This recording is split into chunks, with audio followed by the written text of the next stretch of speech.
20 दिसंबर हमको हर साल ये याद दिलाता है कि आज पुलिस के हाथों शहीद किए गए 23 लोगों की आज तीसरी बरसी।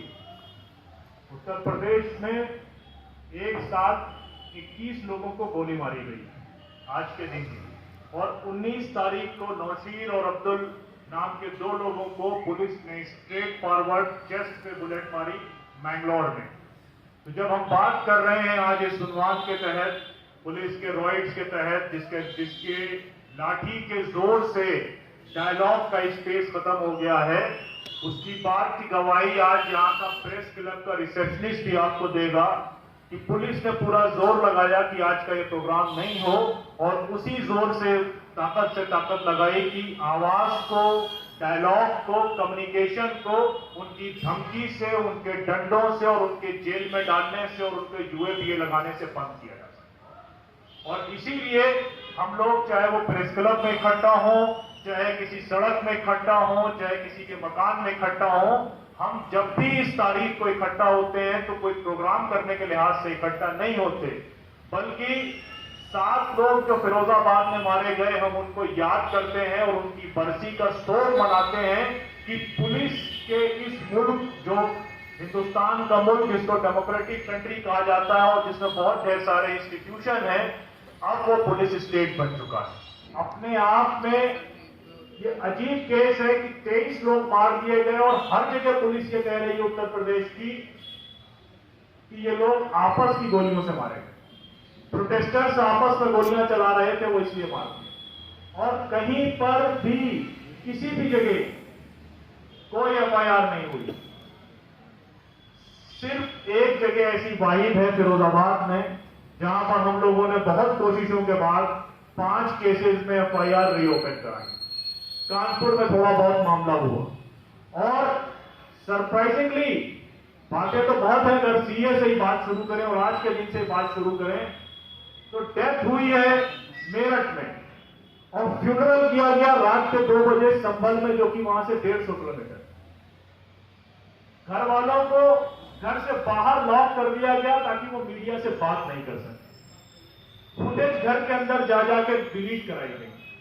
और मैंगलोर में, क्योंकि साउथ में थोड़ा सा स्पेस अभी बाकी रहता है भाजपा की सरकार आने के बावजूद, वहां पर इंक्वायरी हुई और इस इंक्वायरी में दोनों पुलिस वालों को सस्पेंड किया, क्योंकि वो वीडियो फुटेज मौजूद है कि वो पीसफुली खड़े हुए लोगों को चेस्ट में गोली मारी गई। और जो 21 लोग उत्तर प्रदेश में मारे गए बुलेट इंजन से, उसमें कोई भी आदमी ऐसा नहीं था जिसपे हमारे जामिया के दोस्त हारिस ने बात कही कि डिस्पर्स करने के लिए पुलिस ने पावर का इस्तेमाल किया। तो डिस्पर्स करने के लिए पावर का इस्तेमाल हमने मान लिया कि किया आपने, तो वो पुलिस ने टांगों पे किसी पे गोली नहीं मारी। All of them those who have lost their life, they received the bullet injury on his chest. सीनों पे गोलियां मारी गई, और सीनों पे गोलियां ऐसी मारी गई हैं कि दुश्मनी के साथ मारी। और सिर्फ गोलियां नहीं मारी गई, गोलियों के साथ जो गालियां मिली हैं लोग प्रोटेस्टर्स को, वो सोचने वाले। और ये सिर्फ सीए प्रोटेस्ट की बात नहीं है, पूरे देश में इस वक्त जिस तरह से पुलिस का टेरर चल रहा है, सीए प्रोटेस्ट में कानपुर जैसे शहर में पुलिस एक एफआईआर करती है और उसमें 60,000 अननोन लोगों को पार्टी बनाती है, 60,000 लोगों के खिलाफ एफआईआर। यानी कि अगले 3 साल तक कोई भी आदमी कहीं से जा रहा होगा, उसको सीए प्रोटेस्ट के केस के नाम पे बुक कर दिया जाए। 30,000 लोगों के खिलाफ सहारनपुर में एफआईआर करी गई। अब सहारनपुर की पॉपुलेशन, अगर शहर की पॉपुलेशन 4 लाख की है, तो 5% लोग उसके उस एफआईआर में हैं। तो कौन सा ऐसा पावर पुलिस के हाथ में आ गया है, या पुलिस से कह दिया गया है कि इस मुल्क का रहने वाला हर मुसलमान तुम्हारा दुश्मन है। रामनवमी के वायलेंस हुए, करौली में हुआ, राजस्थान में, मध्य प्रदेश के खरगोन में दंगे हुए। आप देखेंगे कि 99% अरेस्ट जो है वो एक ही कम्युनिटी से हुए।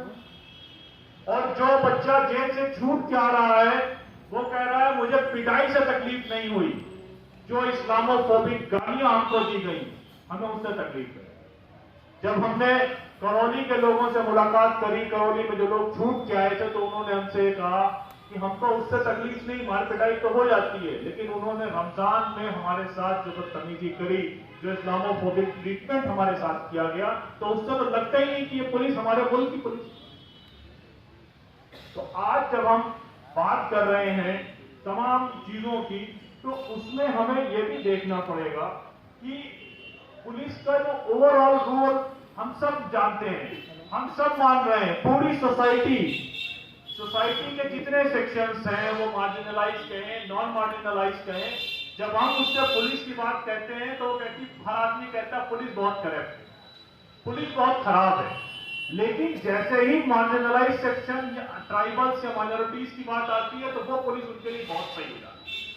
वो पुलिस जब उमर खालिद और खालिद सैफी पर या शर्जील इमाम पर जब या गुलफिशा फातिमा पर जब केस बुक करती है, तो वो पुलिस बहुत ईमानदार हो जाती है। और जब वो साहब जो पुलिस को ईमानदार बताते हैं, जब उनके ऊपर कोई मामला होता है और वो FIR लिखाने जाते हैं, FIR नहीं लिखी जाती, तो उनका ओपिनियन दूसरा होता है।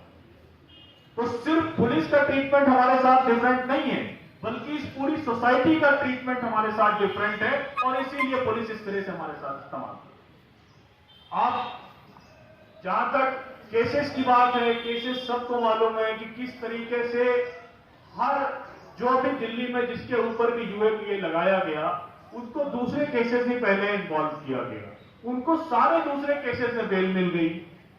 कहीं कहीं पे जहां पर ट्रायल शुरू हो गया, वहां पर वो डिस्पोज ऑफ भी कर दिया गया केस, कुछ भी नहीं मिला, लेकिन उसके बाद में UAPA लगा दिया। उत्तर प्रदेश में रिसेंट नुपुर शर्मा को लेकर प्रोटेस्ट हुए, और ये छोटे मोटे प्रोटेस्ट हर जगह होते रहे। इलाहाबाद में 150 लोग गिरफ्तार हो गए। पूछा जाए तो किस कम्युनिटी के हैं? सारे एक ही कम्युनिटी के हैं। मकान वहां पर परवीन फातिमा का होगा और FIR जावेद मोहम्मद के नाम पे होगी, और परवीन फातिमा का मकान बुलडोज कर दिया जाएगा। 47 बड़े मकान खरगोन में गिराए गए। अब पूछा गया कि खरगोन में इतने मकान आपने क्यों गिराए? तो बोले साहब वो इंक्रोचमेंट था, FIR थी, दिस दैट। सवाल यह है कि ये पुलिस की जो गुंडागर्दी या पुलिस की तानाशाही है, ये कब तक चलेगी और ये कब तक हम बर्दाश्त करेंगे? यही सवाल हम लोग आप लोगों से छोड़ रहे हैं। बहुत शुक्रिया।